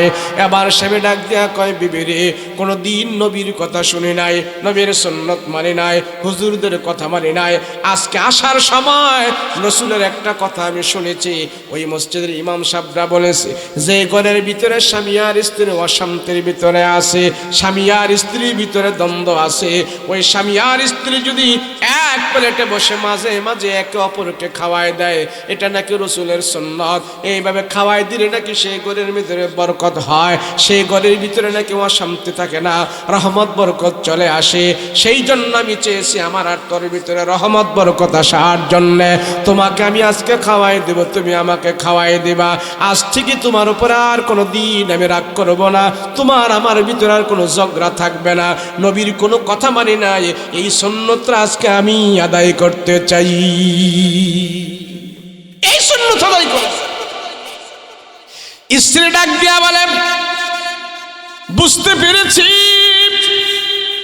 এখন আমি বুঝতে পেরেছি, আপনি যেহেতু সত্যি কথা বলেছেন, আমার দিনের কথা আমি বলে ফেলি, আপনার জ্বালা যন্ত্রণা অতিষ্ঠ হয়ে আমি ভাতের সাথে বিষ মিশ্রণ করে রেখে দিয়েছিলাম, খাইবেন আর মরবেন, কিন্তু আজকে আপনি আমাকে এমন করে খাবারের কথা বলেছেন, আমিও খাই নাই, আপনিও খান নাই, আপনি যেহেতু বলেছেন আজকে থেকে ভালো হয়ে যাবেন, ওই হুজুররা বলেছে, মুহাম্মদুর রাসূলুল্লাহ বলেছে, স্বামী আর স্ত্রী একে অপরকে যদি মাঝে মাঝে খাবার খাওয়ায়া দেয়, এটা নাকি রসুলের সুন্নত, তার দ্বারা নাকি ঘরের ভিতরে শান্তি আসে।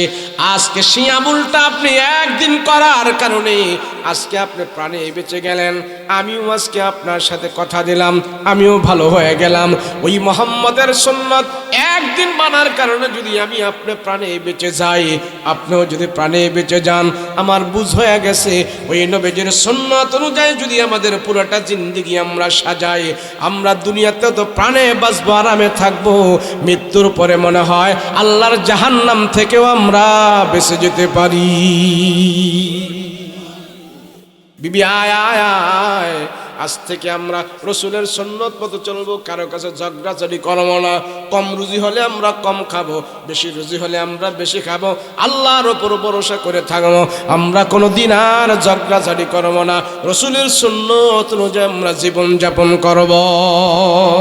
শুধু একা একজনই ভালো হইলে হবে না, নারী পুরুষ উভয়জনই ভালো হতে হবে, কথা বলেন ঠিক কিনা? উভয়জনের দ্বারাই সংসার, উভয়জনের দ্বারাই সংসার, উভয়জনের দ্বারাই শান্তি। রাসূল বলেন, আম্মা জান আয়েশা বলেন, আমি আমার রাসূলকে একদিনও আমি আগে সালাম দিতে পারি নাই, রাসূল যখন ঘরে আসছে আমি নিয়ত করে রাখছি আজকে নবীজি আসবে, আমি নবীজির আগে সালাম দিব। আয়েশা দেখার সাথে সাথে নবীজির জোরে বলে ফেলছে, আসসালামু আলাইকুম ওয়া রাহমাতুল্লাহ। আয়েশা বলে, একদিনও আমার রাসূলকে আমি আগে সালাম দিতে পারি নাই, নবীজি আগে আগে সালাম দিয়ে দিছে, আমরা সালাম দেইনি, সালাম দেইনি, আজকে দিয়েন যায়, আজকে যদি সালাম দেন অবস্থা খারাপ হয়ে যাবে। কেরে রাত বাণিজ্য যে বাঁচবো একটা বাজে যদি দরজায় যায় আপনি সালাম দেন তো দরজায় খুলতো না, বেটারে বুতে ধরছে। জীবনে যেই জিনিস আমি শুনি নাই, আজকে দরজায় দাঁড়ায় দাঁড়ায় আমার জামাই সালাম দেয়, কয়টা জিনে যায় ধরছে হেরে। আগে সালাম শিখাইতে হবে, কথা বলেন ঠিক কিনা? আরে ভাই, আমি দিনমজুর হতে পারি, রিকশাওয়ালা হতে পারি, শ্রমিক হতে পারি, আল্লাহর রাসূলের সুন্নাত যদি শ্রমিকের ঘরে ঢুকে, এই শ্রমিকের স্বামী স্ত্রীর ভিতরে আল্লাহ জান্নাতের সুখ পয়দা করে দিবে। আমার সুখের দরকার, সুখের দরকার, কিন্তু নাই আমাদের ভিতরে। আম্মা জান আয়েশা যে গ্লাস দিয়ে পেয়ালা দিয়ে পানি খাইতো না, নবীজি আয়েশারে ভালোবাসা ওই পেয়ালার ওই জায়গা দিয়ে পানি পান করত, এরপরে আয়েশাকে খুশি করত। এটা সুন্নত। আরে আমরা যাইয়া বাদ দে, কি কই, বাদ দে, দেরি হয়ে করে বলে কি বলি না? অশান্তি। আল্লাহ পাক যেন আমাদের ভিতরে শান্তির ফয়সালা করে, বলেন আমিন। নারী জাতিকে ভালোবাসবো, মায়ের জাতিকে ভালোবাসবো, তাদেরকে শিখাবো। এদের থেকে বেশি ধৈর্য আরো পুরুষ মানুষ আমরা ধরতে হবে, আমরা ধরতে হবে। আজকে অনেক মায়েদের কথার কারণে, নারীদের কথার কারণে পুরুষেরা আজকে সুদ ঘুষ খাইতে বাধ্য না। বলে তুমি যে অফিসে চাকরি করো, ও তোমার স্যারও সেই অফিসে চাকরি করে, হেলায় তোমার নিচের মধ্যে চাকরি করে ঢাকা শহর 4টা বাড়ি করছে, তুমি কি কয় কি কয় না? এবারে চিন্তা করছে আমি ঘুষ টুস খাইতাম না, আমি আল্লাহ রসুলের মতো চলমু, যা আল্লাহ মিলায় চাকরিতে হালাল ভাবে যেটা ফেটে দিয়ে খামু, কিন্তু বাড়িতে আয়া বউয়ের জ্ঞান গোনানের ঠেলায় বেড়ায় আর ঘুমাইতারে না। তুমি কেন তোমার ফিওনে দারোয়ানে হ্যাঁ 5তলা বাড়ি করে, আর তুমি এখন একটা ফ্ল্যাট লইয়া থাকতেছো, তুমি এত বড় সার হইয়া লাভ হইল কি? বলে কি বলে না? তো বেড়ায় প্রত্যেক দিন এই যন্ত্রণা কেমনে সহ্য করব? এখন বউয়ের গুতানি খাইয়া এখন অফিসে যায় কয়, কে রে কেমনে আসোস, তারা কেমনে চলস? আজকাল তো লোকজন আইলে পার্সোনাল ভাবে আমার সাথে দেখা করাইস।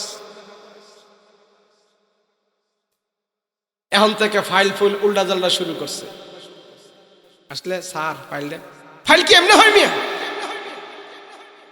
আমার উপরে টেবিলে যাইতে হয়, ওখানে যাইতে হয়, জায়গা জায়গা টাকা দিতে হয়, আর টাকা না দিলে তারা কি সই করে? অথচ কেউ সই করবো না, স্যারই সই করবো। অন্য বেটাকে নাম দিয়ে উনি খায়।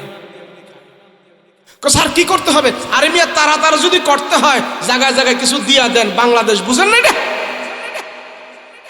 তো স্যার কেমনে দিব? কেমনে দিবেন? ফিওনেলে গালাপ করেন, জান এটা আমার সাথে আলাপ করেন কেন? হ্যাঁ জানে কোনো টেহা দেন লাগে, হ্যাঁ যায় ভাই কোনো খালি স্যারের লোকেটি করেন না, স্যারের লোকেটি করেন না, টেবিলের নিচে দা কিছু দিয়াই।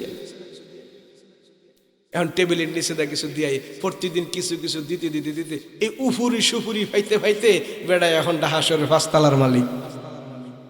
বেতন দিয়া না, কি দিয়া? উফুরি সুফুরি দিয়া। কি চাকরি নিতে গেলে দেখে আগে বেতন কত, আরে বেতন যেটা হোক, এই চাকরির মধ্যে উফুরি সুফুরি আছে। কি আছে? উফুরি সুফুরি। আল্লাহ আমাদের সবাইকে আল্লাহ হেফাজত করেন, বলেন আমিন। অল্প খাবো, শান্তিতে থাকবো। মানুষ কুকুরের মতো যখন তার জিহ্বা হয়ে যায়, কুকুরের মতন যখন তার স্বভাব হয়ে যায়, ওই মানুষটাই দুনিয়া এবং আখিরাত হারায়। কুকুর এমন এক প্রাণী, সে রাতের বেলাও খায়, দিনের বেলাও খায়।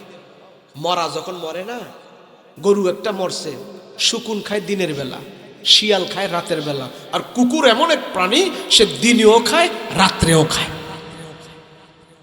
মানুষের স্বভাব যদি কুকুরের মতো হয়ে যায়, আল্লাহ বলে, আল্লাহ রসুল বলেন, সে দুনিয়াও হারায় আখিরাতও হারায়। এর জন্য বাইসা খাইতে হবে। কি খাইতে হবে? বাইসা বাইসা খাইতে হবে। আল্লাহ কোনটা হালাল করছে, কোনটা হারাম করছে জানো, জানো।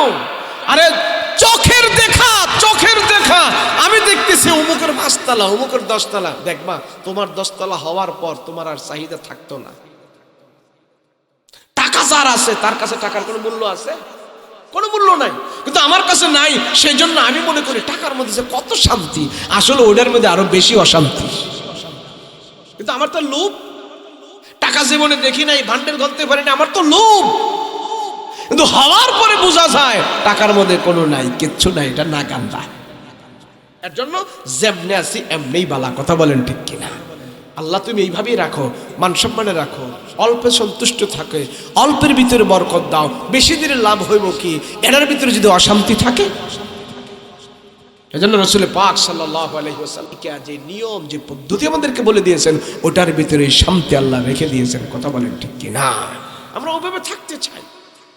আল্লাহ আমাদের হেফাজত করেন, বলেন আমিন। আল্লাহ আমাদের জানে মালে বরকত দেন, বলেন আমিন। তাবারক নিয়ে আইছে নাকি? একটা কথা বল, দিয়ে দিবে এখন না কালেকশন করতে পারো, এখন দিব নিয়ে উড়ে কেড়ে, উড়ে কেড়ে, এখন উড়ে কেড়ে। তাবারক চলে আইছে, বেশি দেরি করতাম না, বেশি দেরি করলে আবার তাবারক ঠান্ডা হয়ে যাবো। বলেন, আপনারা তো লোকজন এখানে যারা আছেন এই মসজিদের জন্য আর মনে টাকাটাও কিছু বাকি আছে, দিবেন আপনারা? কেউ দেওয়ার না লোক আছে? মহিলারা টাকা দিছিনি আগে? দিছে, ফাটিয়া দিছে আগে, দিয়েছে এখানে, ওখানে লোক পাঠাই দেন, দিব তো। হ্যাঁ, ওয়াজ করছি তখন। মাশাআল্লাহ মাশাআল্লাহ মাশাআল্লাহ মাশাআল্লাহ। আর বাকি আছে কে? তাড়াতাড়ি দেন, আপনাদের থেকে আমি আরো বহুত দূরে যাব। মাশাআল্লাহ, আল্লাহ কবুল করেন, বলেন আমিন। 1000 টাকা দিয়েছেন, 2000, মাশাআল্লাহ। আপনার শ্বশুর, দেখ তাহলে মাইক দা, আপনার শ্বশুরকে নাম কইতাম না, আব্দুল বারী, আব্দুল বারী সাহেব 2000 টাকা দিয়েছেন, আল্লাহ কবুল ও মঞ্জুর করেন, বলেন আমিন। আল্লাহ জানে মালে বরকত দাও, বলেন আমিন। আল্লাহ হায়াত তাইয়্যিবা দান করে, বলেন আমিন। আর কে আছে বলেন? আছে কেউ? বলেন, দেন 500, 1000, 2000, 3000 দেন। আপনাদের মসজিদ, আপনাদেরই তো থাকবে। যারা দিয়েছেন সবাই দেন, যার কম আছে কম দেন, যার বেশি আছে বেশি দেন। মাশাআল্লাহ, আলহামদুলিল্লাহ, মাশাআল্লাহ মাশাআল্লাহ। কি নাম? ইমান আলী সাহেব। হ্যাঁ, 500 টাকা দিচ্ছে, 1 বস্তা সিমেন্ট। আল্লাহ কবুল করেন, আল্লাহ জানে বলে বরকত দেন, বলেন আমিন। আল্লাহ হায়াত তাইয়্যিবা দান করেন, বলেন আমিন। মহিলা প্যান্ডেলে লোক পাঠাই দেন, ওখানে চাদর পাঠাই দেন, ছোট বাচ্চা পাঠাই দেন, ওনারা টাকা দিবে। মহিলাদের টাকা আসতে একটু লেটই হবে, কেরে তারা টাকা রাখে এক জায়গায়, বিশ্রয় আর এক জায়গায়। এদের টাকা আইতে একটু লেটই হবে।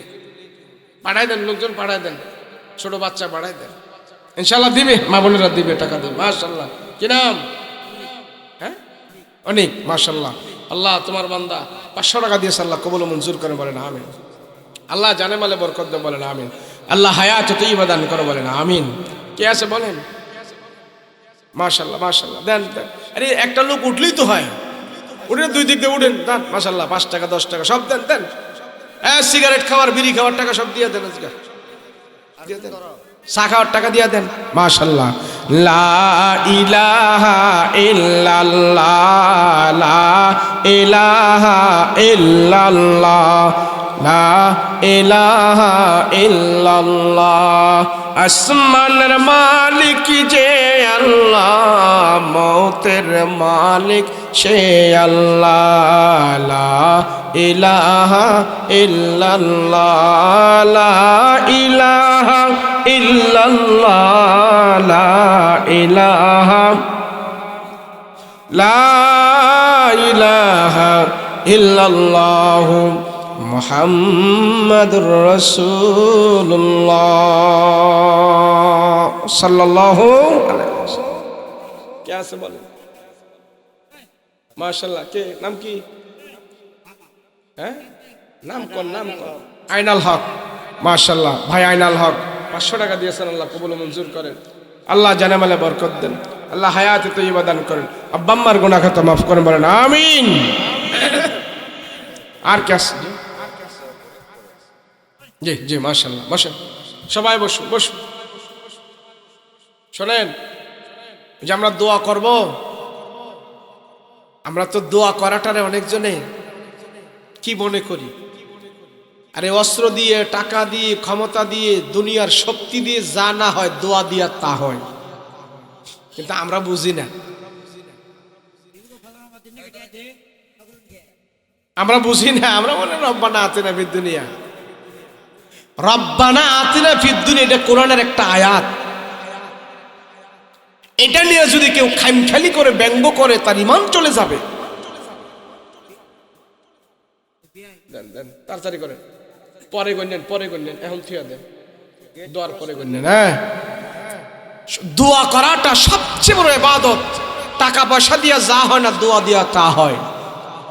মুমিনের একটা গুণ হইল, সে যদি কোনো বিপদে পড়ে, সে যদি কোনো অসুবিধায় পড়ে, সাথে সাথে সে আল্লাহর শরণাপন্ন হয় মুমিন।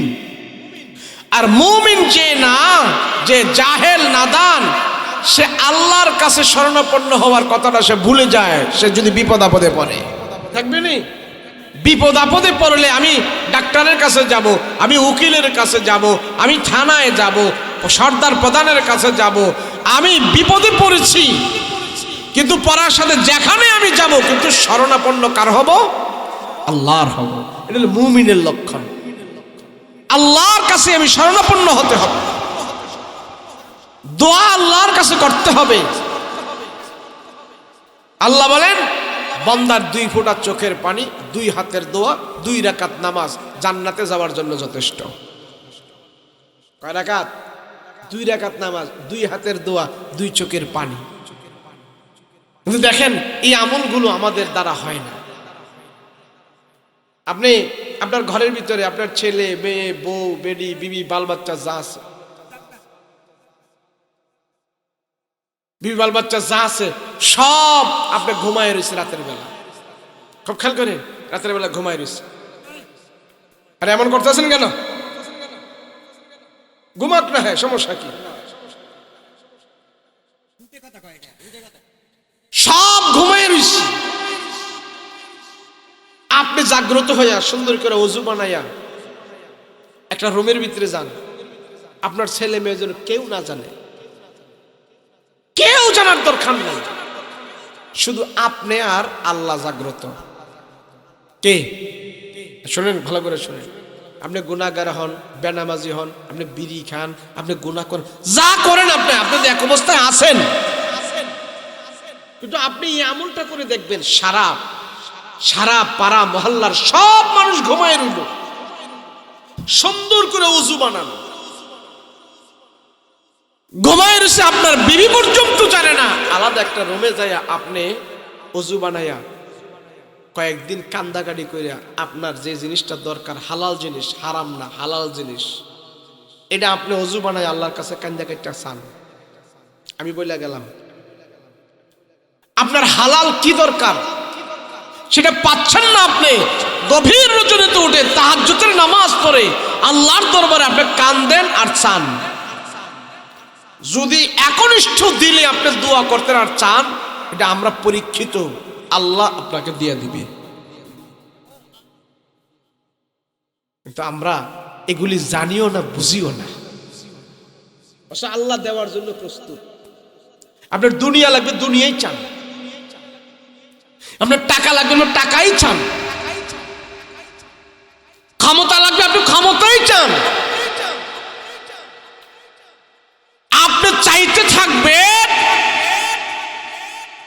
একনিষ্ঠ চিত্তে, আল্লাহ আপনাকে দিবে। না দিলে আল্লাহ আপনারে অন্য ব্যবস্থা আল্লাহ করায় দিবে। যদি আপনারে না দেয়, এটা যদি আপনারে আল্লাহ না দেয়, আপনি চাইতে থাকেন, তো আল্লাহ এটাকে ডাইভার্ট করে অন্যদিকে যেটা ভালো হইব ওইটা আপনার দিয়ে দিব। চাইতে হবে। কি হইতে হবে? চাইতে হবে।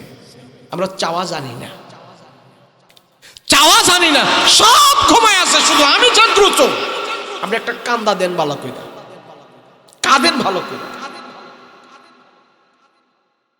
মানুষরে আল্লাহ পাক মায়া দয়া দিছে একবার, আর আল্লাহর কাছে মায়া দয়া রাখছে ৯৯ ভাগ। কয় ভাগ? জোরে কর না।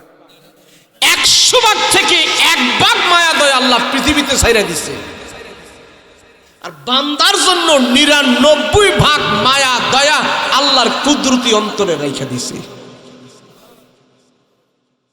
যদি আল্লাহর এত মায়া দয়া না থাকতো, বলেন সমাজের মধ্যে আমরা কত পাপ করি, কত পাপ করি।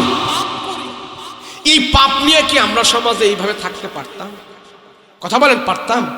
পারতাম না। আল্লাহর মায়া দয়া বেশি হওয়ার কারণেই চোর চুরি করেও সমাজে বুক ফুলাইয়া হাঁটে, জিনাকার, সে জিনা করার পরও সমাজে বুক ফুলাইয়া হাঁটে, সুদ খাওয়ার পরও সে বুক ফুলাইয়া হাঁটে, ঘুষ খাওয়ার পরও সে সমাজের ভিতরে এইভাবে সুন্দর করে চলতেছে। কারণ কি? আল্লাহর মায়া দয়া বেশি। সেই জন্য আল্লাহ কয় সে জিনা করছে, অপরাধ করছে, চুরি করছে, সুদ খাইছে, ঘুষ খাইছে, আমি আল্লাহ অপেক্ষায় আছি সে যখন তার ভুল বুঝে আমার কাছে ক্ষমা চাবে, পাহাড় পরিমাণ গুনাহ আমি ক্ষমা করতে প্রস্তুত হয়ে আছি। আমরা চাইতে রাজি না কিনা? চাইতে রাজি। মায়া দয়া এত বেশি যার, তার নাম হলো আল্লাহ। চামু তো আল্লাহর কাছে। আল্লাহ আমাদের সবাইকে কবুল করেন, বলেন আমিন।